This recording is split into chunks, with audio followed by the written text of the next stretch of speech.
Recently, I've been thinking, as always, I have been thinking a lot about art.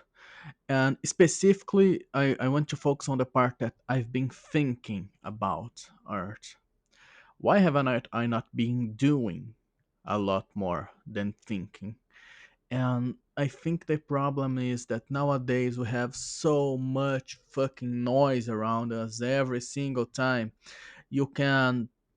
I was cooking dinner today and I noticed I was with one hand I was mixing up the pan, the I was cooking with one hand, and the other hand was my cell phone with Instagram Reels, scrolling down.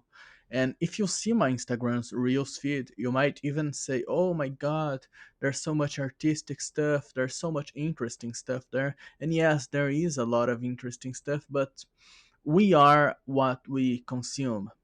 There is that very famous quote. I don't know, it's not a quote really, but people always say you are what you eat. And I think you are not what you eat, you are what you consume.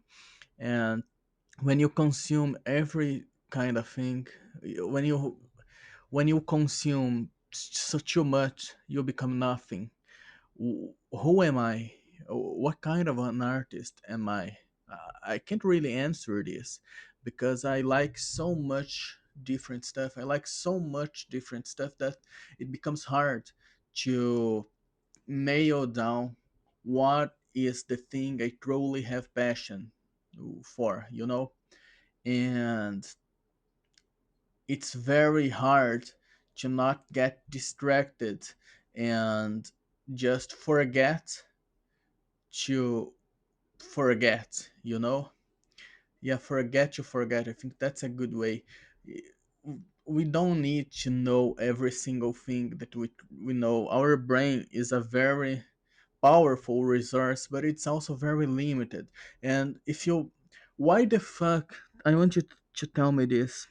I want you to explain to me why why me, someone that doesn't play multiplayer video games at all, why do I know every single character in the multiplayer game Marvel Rivals?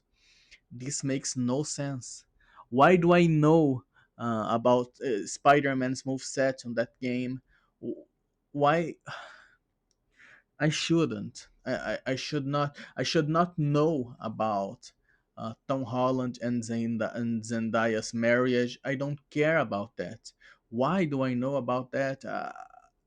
And yeah, I think there is some amount of information that is very very difficult to escape from, but we need to choose whatever it is that we truly consume, whatever it is that fits in here.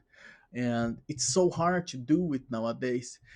I tried moving to Linux. I am on Linux right now. I love it, but there's no escaping. There's no escaping. You can't. I even changed it for a flip phone a few months ago.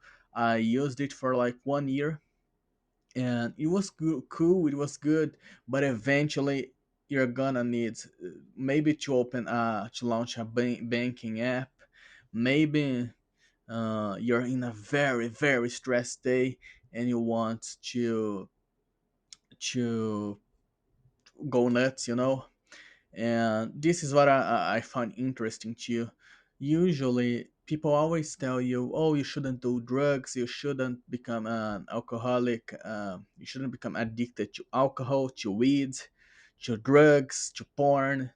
But I think there is a much bigger danger, maybe not big, yeah, I think it's bigger actually, a much bigger danger in getting addicted in these very stupid kind of things. Because yes, drugs will fuck up your life, alcohol addiction will fuck up your life, and but it's not phone the phone is I think our generation does not suffer so much from drug abuse as did the previous generations. And it's not necessarily because we are doing better. I think in some ways we are doing better, but in some other ways we are way worse than them. And one of these ways is that because we do not get addicted to drugs, we know this lesson. The lesson we were not taught is to not get addicted to the phone screen. We should not get addicted to it. It can ruin one's life, can ruin oneself. Why do I know every single thing about the Epstein files? I I don't want to know about that. It honestly makes my life miserable. Very, very miserable, and I don't care about it. I do not have to go looking for it because it screams at me. We are receiving content, we are being fed bullshit by people that are richer than us, that are more powerful than us, and are so very cruel, because there is no way we can fight social media. There's no way you can truly, you can don't use extensions and whatnot on your YouTube, your Instagram, to block the reels, to block the YouTube homepage. Eventually, by one simple, you just need one simple bad day and it's over. And this is a constant addiction. Imagine you're addicted to weed, and every restaurant, uh, every place you go, there's weed screaming at your face. How hard would it be to not get addicted to it, to resist? Is it really our fault? I don't know. I can't possibly know that. What I do know is that it's insane. It's insane. We are we are addicted to being distracted, and only when we are. I think most of you already are already tired of hearing that. A lot of grind set YouTubers, or well, YouTubers in general, a lot of people talk about this nowadays, that we need to be bored to get good ideas, to to create. That's when the mind works. That's why when you're taking a bath, you'll frequently have good ideas or interesting ideas, because you're bored during the bath. And nowadays, maybe not even then. Maybe you got yourself a waterproof speaker. Maybe during dinner time you're watching YouTube, and you shouldn't. And but how can I tell you to not do that? How can I tell you to not do that if I do the same? And I wish I didn't. I really, really, really, really wish I didn't. But I don't know how to fight this battle. Is there even any way to do it? I think the only way would be completely uh, getting rid of technology in the daily life, but that's also impossible nowadays. And so it's this constant struggle of them delivering your mind bullshit, lies, and whatever it is that makes you depressed and wanting to buy their products, and you trying to be yourself. When something is free, we are the product. And I finally understand what that means. I finally understand. Isn't it so unbelievably funny how easy it is to open Instagram and YouTube and get like infinite hours of entertainment? Shouldn't this be paid? No, it shouldn't. It shouldn't, because it's way more lucrative for them to give us ads, give us ideas that are not ours, that will make us become whatever it is they want us to become. And I don't know what that is. What I know is that they certainly do not wish our happiness. When I say it like that, I sound like a maniac with a tinfoil hat, and maybe I am. Maybe I am a little bit crazy. Maybe I am a little bit maniac with a tinfoil hat. But what I think the point is it's hard to be an artist nowadays, because even though we have the best tools, the best resources to learn, we don't have ourselves. And art comes from the inside. So how can If there is nothing, what is it's even worse. It's not that it's not that there's nothing inside of us. It's that whatever it is that's inside of us was not ours.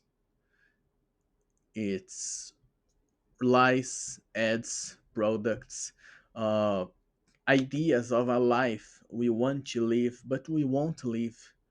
Uh, they want us to crave something that we can't have, so we can be miserable, because when we are miserable, we want to spend money, we want to get into drugs. When we are miserable, we don't fight back. And this is not a call to action. I'm not saying we should fight back, let's go, because I don't know how to do it. If I knew a way to do it, I would certainly have a call to action. I would say, let him burn. I would say, let him come, let him have it.